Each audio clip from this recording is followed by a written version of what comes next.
Welcome to Philosophy of Value Workshops number 7 of series 8. The question for today is the Buddhist idea of non-self a tacit repression of reflective consciousness? Reading from one of my works, The Pursuit of Value, chapter 5, section 4. So today we are discussing Buddhism, and this helps me to explain why I do philosophy at all.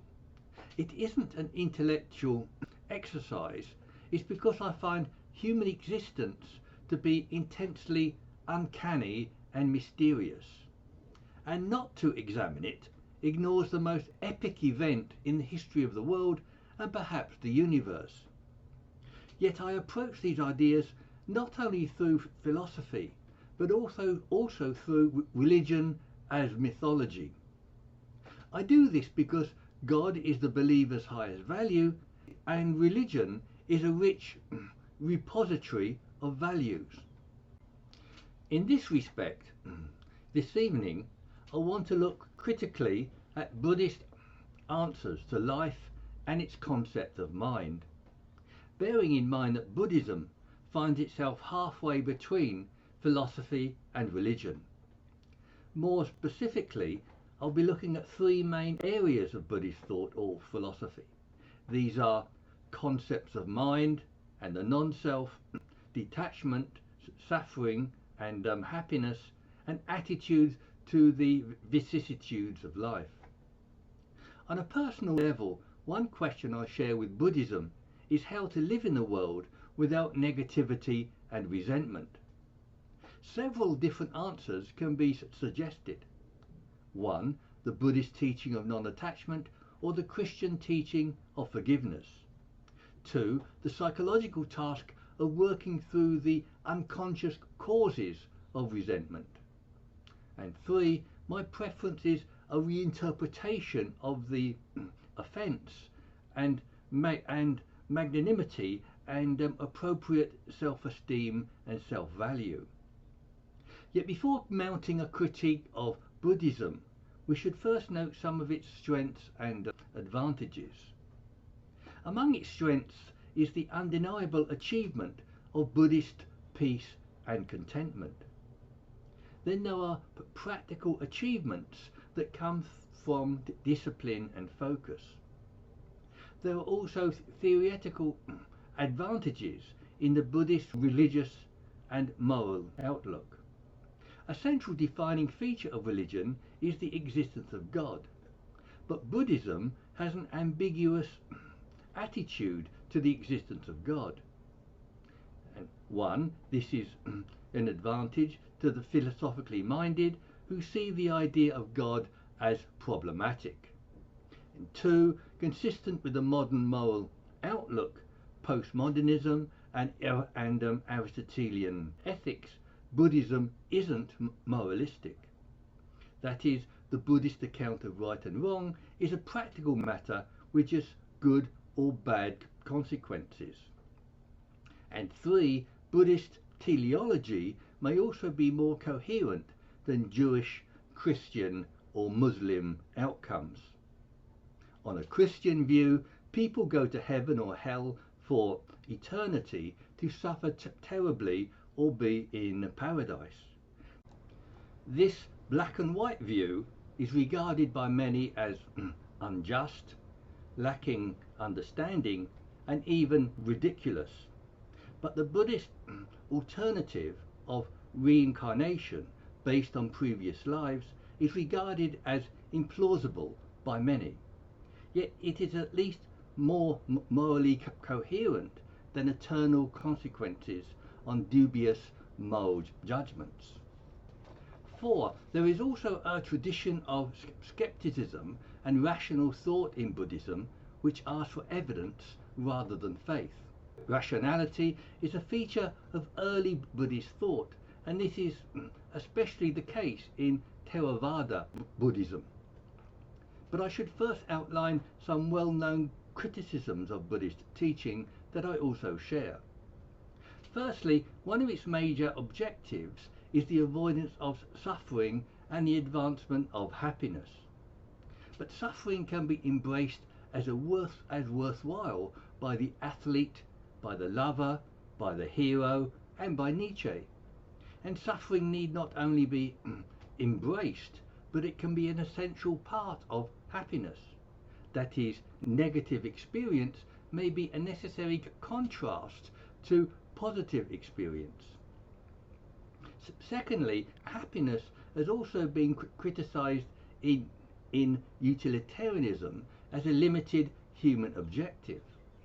That is, happiness neglects what we can call more refined human objectives, such as morals, meaning, purpose, aesthetics, and other human values. Thirdly, I also find Buddhist teaching on the cause and resolution of suffering unrealistic and even mistaken. We should note here the four noble truths of Buddhism, and these are: 1. The truth of suffering; 2. The origin of suffering; 3. The cessation of suffering; and 4. The true way to the cessation of suffering. So I'd first like to note that Buddhism seems to be fixated on and restricted to the idea of suffering. And suffering is said to be caused by attachment, resolved by giving up this attachment. But suffering is obviously caused by a lot of other things other than attachment. So it seems that this teaching is plainly mistaken, supported largely by religious dogma. And to equivocate between real and illusory suffering is theological sophistry. Buddhist and Eastern religion are also challenged by Western psychology and philosophy.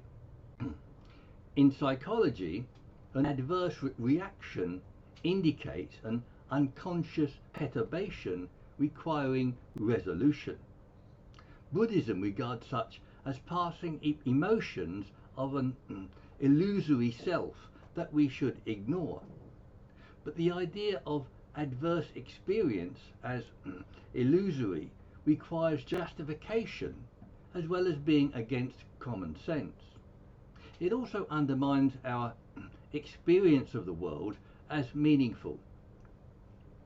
Slavoj Žižek makes a similar criticism of Buddhist thought in an unexpected contrast with Christianity. Žižek speaks of the dark core of Christianity that engages authentically with finitude and death. Conversely, he sees Eastern religion as evading life's negativities in detachment and indifference. And as I will shortly outline, other aspects of life that Buddhism seems to evade. Yet a stronger criticism of Buddhist detachment is that it is not just evasive but incoherent. This criticism builds on the problem that detachment reduces meaningful engagement with the world. One solution would be to differentiate between events that are worthy and unworthy of engagement. That is detachment from negative events like loss and deception, but engagement with positive things. But this isn't the principle of detachment. It's a detachment from the negative and engagement with the positive. Yet this requires a further principle to differentiate between the positive and negative. But this further principle is not only unstated, but is also unformulable. It's unformulable because of the relative desirability or undesirability of objects and events. And the strategy of just choosing which events are positive or negative isn't typically available to the Buddhist. This is because ideally the Buddhist doesn't discriminate. He is detached from all worldly events. This can be described as a form of value monism, of which Nietzsche has been accused. But my foremost criticism of Buddhism is about the self-obfuscation of my key concept of consciousness. The issue of obfuscation arises from an interpretation of the central Buddhist teaching of non-self.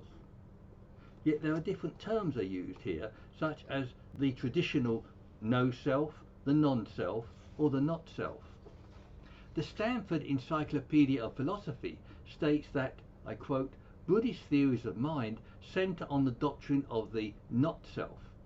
I myself prefer to use the term the non-self. Questions abound, however, about what the non-self means and its coherence and contradictions. Uncertainty about the meaning of the non-self also leads to various interpretations, at least for the rank and file.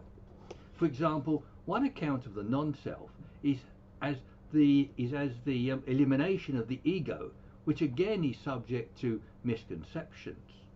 It can mean eliminating self-concepts such as I am clever, handsome, rich or strong.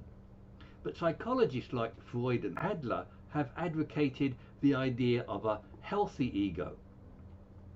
Another aspect of the non-self is the Buddhist rejection of a unified essential self in the doctrine of anatta.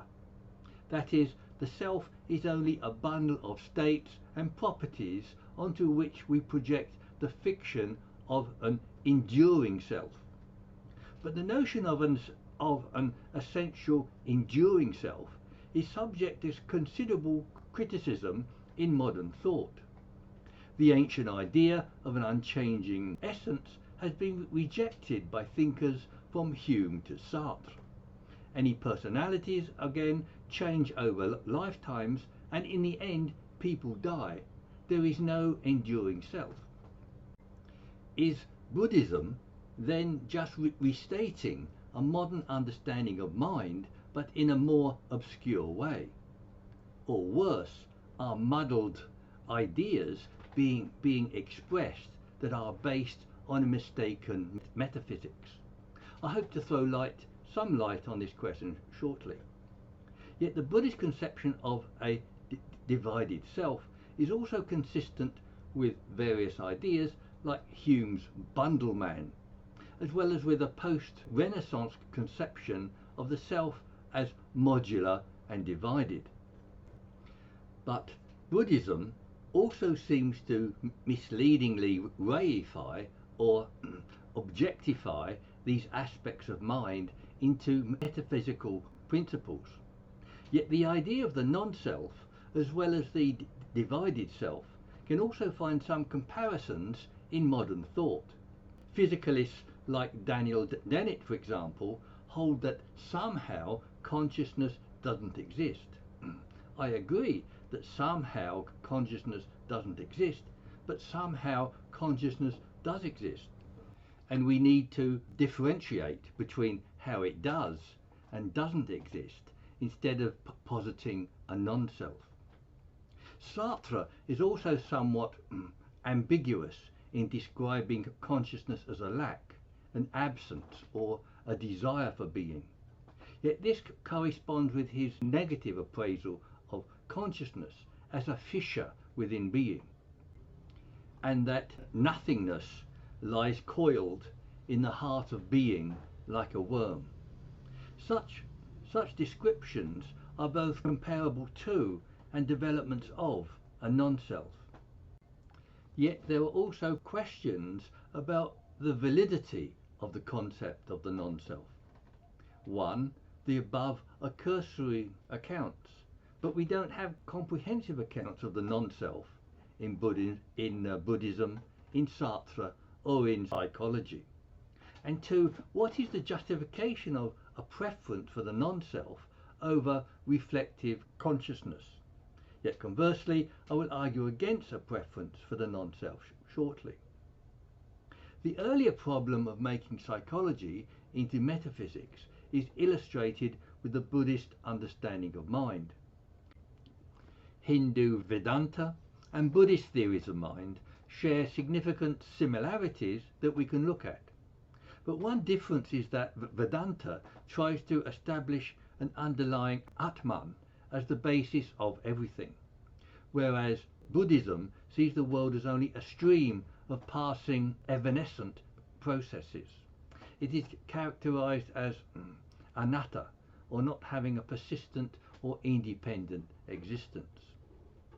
The differences and similarities between Buddhist and Vedantic conceptions of self have been much debated. Yet the existence of the debate itself points to a shared ancient perspective or metaphysic. And this view is reinforced by the Buddhist teaching of reincarnation. But without a persisting self, along with a non-self, there can be no reincarnation. This indicates contradictions, or certainly problems, in both Buddhist and Vedantic teachings. Another problem is how events judged as negative in one life can have adverse effects in another. Cause and effect is a difficult concept in science, and much more so in spiritual dimensions. Another problem is that on the Vedantic view, there is an absolute consciousness that underlies the whole world. But the question is often asked, how did absolute consciousness become the world of multiplicity and change? Shankaraka answers that absolute consciousness didn't become the world, it only appears so. Yet this seems to be another case of mystification rather than explanation. And we have a similar problem in both Buddhist and Vedantic accounts, that something is the case, but not really. I give an example in Zen Buddhism shortly. In Vedanta, we have a contradictory conception of consciousness. That is, it uses the same word for an underlying reality as the experience of human consciousness. That is, there are many properties that can be attributed to human consciousness, but two essential properties are cognition and sentience. Without them, we can't have consciousness. Yet the Vedanta presents a form of absolute consciousness that does not have these properties. So my conclusion is that on Leibniz's law of indiscernibles, as well as on other thinking, these two forms of consciousness cannot legitimately describe the same thing. Yet my central questions about Buddhism mistakenly interpreting a certain aspect of consciousness as the non-self. For instance, non-being has been cited as an essential aspect of being or consciousness by Hegel and Sartre respectively, though in different ways. The self-obfuscating character of consciousness has also been discussed by myself and others in different ways. One of these is that the absence of consciousness is even more difficult to discern than its presence. Another is the New Age view that the self or the ego is undesirable and has to be dispensed with. But the evolutionary and psychological advantages of the self have been well argued. The first requirement for a creature to survive is to distinguish the self from the non-self. In psychology, a healthy ego is also a hallmark of a well-adjusted self. Yet in the 18th century, David Hume famously said, "When I search for myself, I can never find myself as a self. I can never catch myself without a perception, without which I may truly be said not to exist." So Hume seems to think of himself as another object in his field of perception, whereas he is the originator of his field of perception, like an eye that cannot see itself. Similarly, we find surprising evidence that self-consciousness or reflective consciousness is a problem. Paul Ricoeur challenges the cogito as a presumed certainty which can be deceived about itself. Merleau-Ponty writes that it is the essence of consciousness to forget its own phenomena. Husserl and Sartre have also noted the difficulty of consciousness apprehending itself. But requests for arguments or justification for Buddhist teachings as the non-self may seem very un-Buddhist. That is, despite both pragmatic and rationalist traditions in Buddhism, the original Gautama Buddha sought practical answers to suffering and happiness rather than theory. And he reputedly, for example, left his wife and family to seek enlightenment. Yet this is an example of practicality taken to the extreme of neglecting a principle. And this event also illustrates another deficiency of Buddhism, that it neglects issues about value. These are the evaluative issues of morals, meaning, purpose, aesthetics, and other undiscovered values. Although Buddhism may be amoral, the neglect of value is also a typical deficiency of religion. That is, emphasis is put on salvation without recognizing that its pursuit is a system of meaning.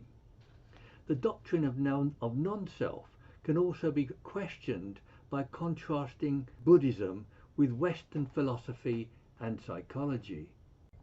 The Western view seeks the authentic or real self through psychoanalysis or philosophical analysis. But enlightenment in Buddhism is the realization that the self doesn't have any substantial identity. Yet this is endorsed by the Sartrean view that there is no human nature and we create ourselves through our choices. But these Sartrean and Buddhist views of not-self don't accord with other theories or with life experience. Both Sartre and Buddhism have been accused of leaving something out of human experience, and both have ambivalent relations with the physical world. We can see what has been left out by looking more deeply into Buddhist teaching. Like other religions, Buddhism isn't just a meditation, but is an attitude and a way of practicing life.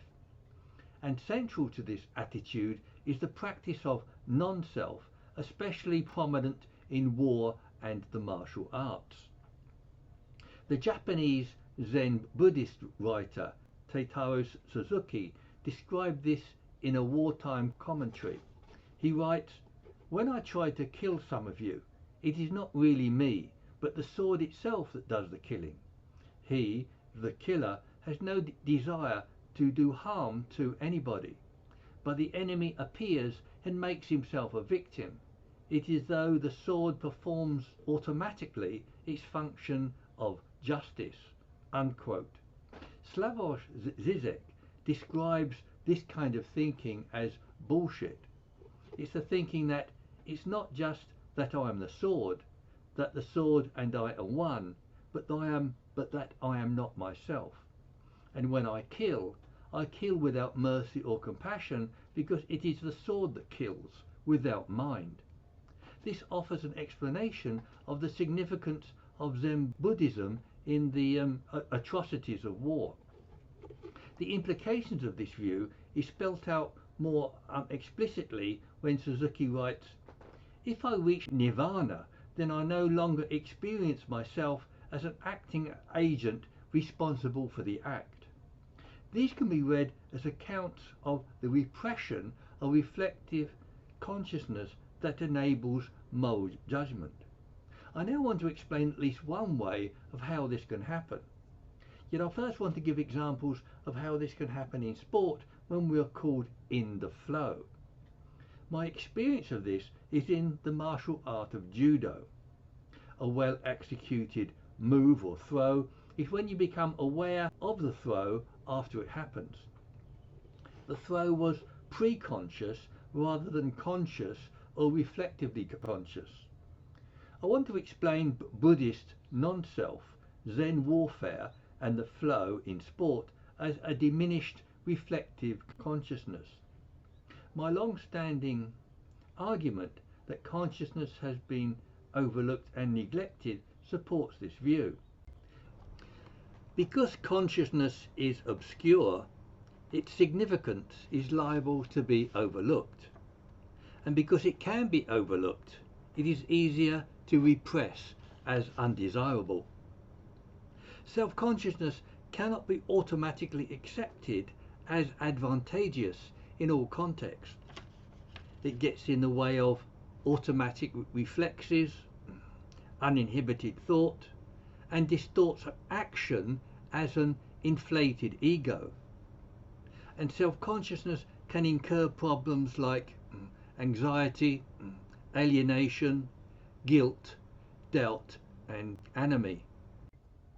So the above provide 3 reasons that support the view that Buddhism overlooks or represses self-consciousness.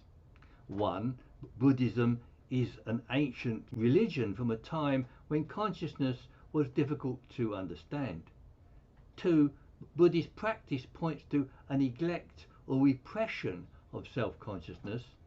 And 3. Self-consciousness is even more likely to be overlooked than the idea and the experience of consciousness. But writer and Buddhist monk Thich Nhat Hanh seems to contradict this view with an emphasis on mindfulness. He writes, "If we are not fully ourselves, truly in the present moment, we miss everything." But he not only contradicts the view of Buddhism above, but also reality when he writes, "Birth and death are only notions, and that no death, no fear, they are not real." Yet as Thich Nhat Hanh is using words to describe the world, we are entitled to ask, what do they mean? When he says birth and death are not real, he must be speaking metaphorically or metaphysically. And I ask whether this is wisdom or a way of covering up contradictions and confusion. And looking beyond contradictions and confusion, we might find the human traits of repression and self-deception. Slavoj Žižek is merciless in his criticism in this respect. He quotes Suzuki again as saying that it is the very force of compassion which gilts the sword. A true warrior kills out of love.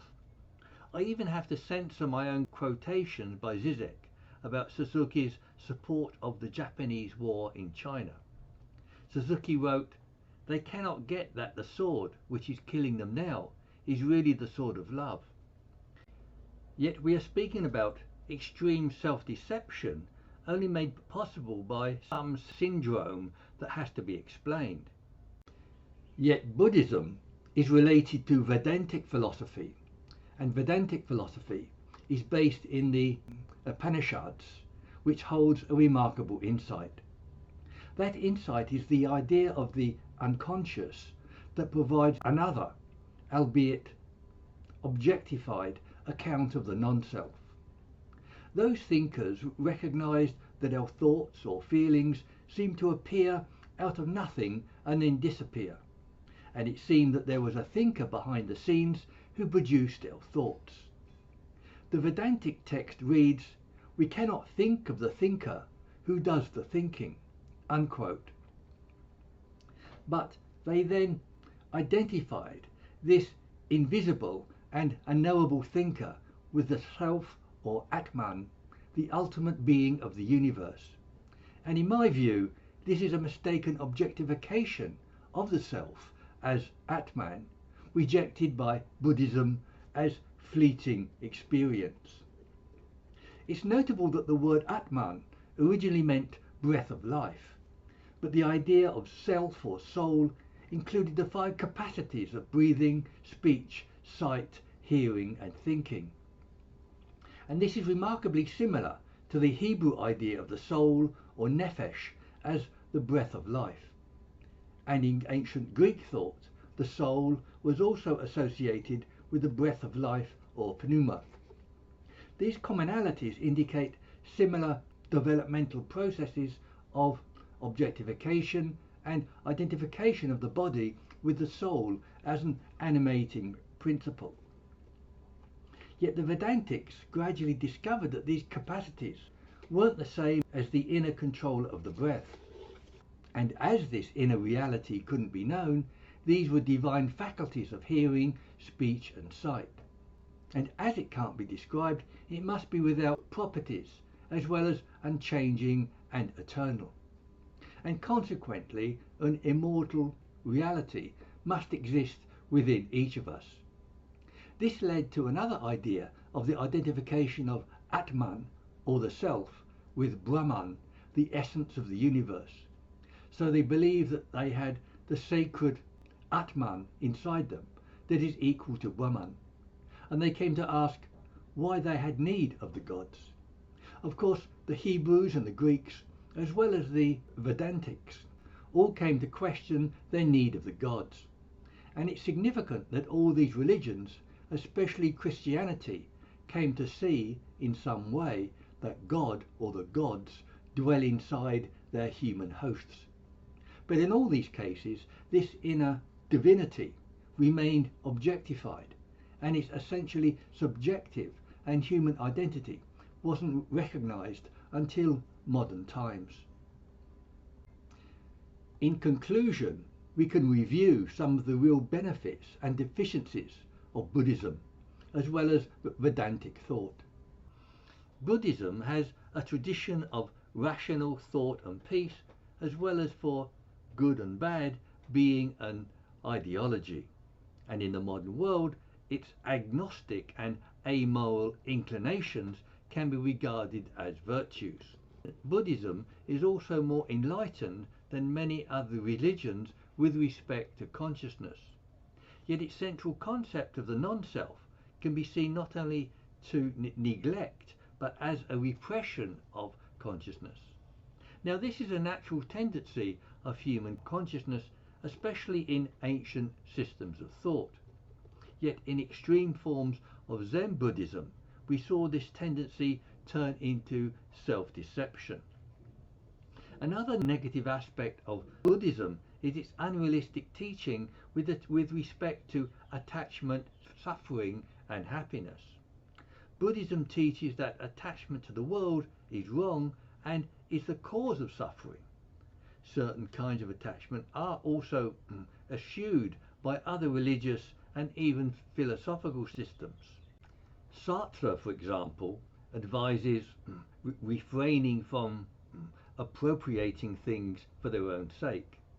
But it's patently untrue that all suffering can be eliminated by non-attachment. Yet a more subtle failing of neglecting aspects of value is shared by all other religions. In the Buddhist case, though, it comes in a positive package which refrains from moralistic judgments. But this apparent pragmatism also neglects meaning, purpose, other values, and the why of life. These are some of the features that intuitively appeal to some people. And after all, Buddhism is a practical form of religious philosophy. This is both its strength and weakness, offering a system of ideas drawn from the conventions of the time. My objectives have been to highlight what these strengths and weaknesses are. These are also the strengths and weaknesses of other religious systems that we have discussed. These are both the insights and the opacity which religion paradoxically offers. And these are particularly pronounced with respect to the phenomenon of consciousness and value. Buddhism approaches the phenomenon of consciousness with the ideas of self and non-self. But these ideas allude to later discoveries about the character of consciousness. But with respect to value, Buddhism fails to recognize itself as a system of meaning. Next week we'll discuss a more explicit framework of consciousness and value. So let me have your criticisms and comments at the meeting or on websites like Zoom or meetup.com.